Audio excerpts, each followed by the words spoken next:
So then, hi. The brand new iPhone XR. Some people are loving it, and I can completely understand them. Although it hasn't come out yet, you've just got what they show you to go off. I completely understand. I thought it was a great idea when I first heard of it. An iPhone 10 for people who can't afford the iPhone 10. It's working on the budget market, like what we've been doing for years. Anyway, aside from that, the iPhone XR was their way of trying, at least, to do that. But then they said something. They talked about the screen. Now, you might think it has a 1792 by 828 resolution screen, which basically means it's just above 720p, which some people will say would be fine. And it would be. It would be absolutely fine on a phone that's 200 quid. Here on a £750 phone, yes, that is their definition of budget, by the way, £750. But anyway, here on a £750 phone, it's out of place anyway. But what makes it even worse is the size of the phone, because it's a 6.1 inch phone, not small, which means that just over 720p gives a PPI, pixels per inch, brackets, pixels per inch, of 326. This is a bad thing, because guess what other iPhone had the same pixels per inch?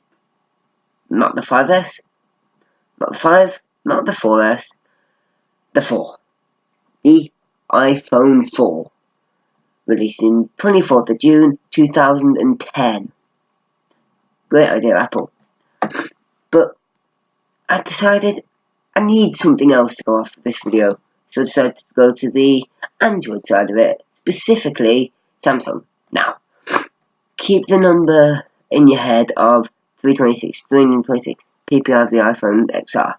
That's what we need to keep in our head. Because the S9, Galaxy S9, 568. But you can't really compare it to the S9, because the S9 is far more expensive. The S8, probably like only 50 quid more expensive, but still can't compare it too much. But it is 570, which is even higher than the S9, the S8 is, and again, stupidly higher than the iPhone. But then you go on to the Samsung S7, which can be picked up for like £200, stupidly cheaper than the iPhone, and it has a PPI of 334, 326, compared to 534, 326, 534, £750, 200. You can see where I'm going here. In fact, this goes on for so long because the S6, the Samsung S6 has higher. It has 577. The S5 has higher. It has 432. You have to go back all the way to the S4. The S4 to get a lower pixels per inch. It has 306. Oh no, you have to go all the way back to the Samsung Galaxy S3. You have to go back to the S3 to get a lower PPI than the iPhone XR. Of this one, the S3 has 306, and it's actually not all that much lower anyway. It's only 20 lower, and you have to go all the way back to the S3 to do that. And if I search it up now,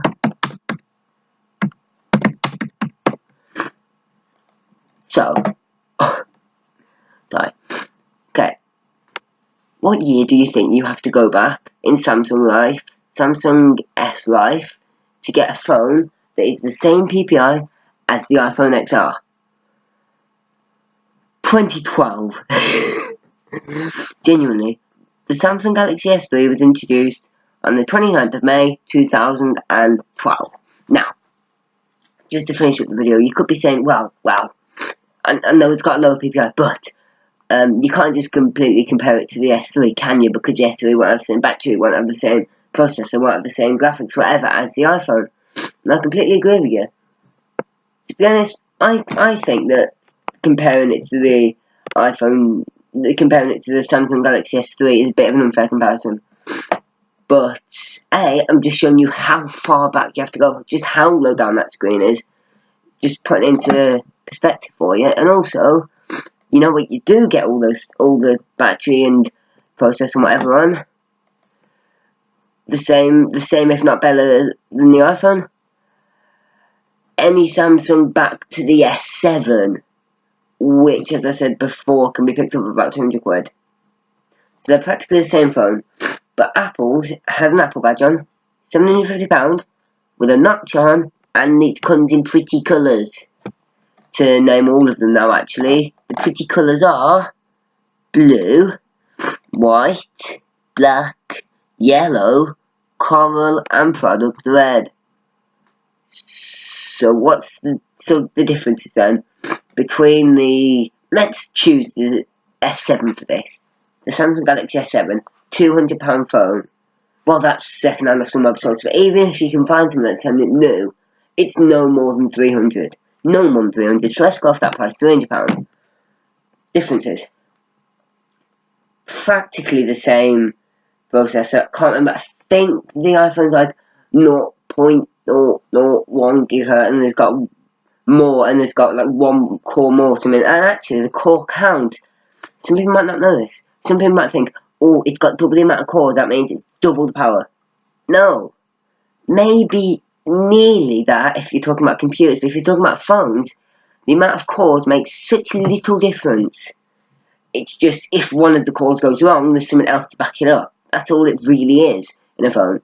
But the difference is then, the iPhone is probably 0.00001 second quicker because the processor on a few things, but the S7 is it now? Bigger PPI, of course, as we said, bigger battery, lower price, better camera, actually, that's another thing, better camera. Well, when I say that, it does 4K at 30, when the iPhone, wait, does the iPhone XR do it in 4K at 30 or 4K at 60? 4K at 60, although that's another issue we've got to get onto. The iPhone XR doesn't do 4K at 60, or at least it does, but it doesn't.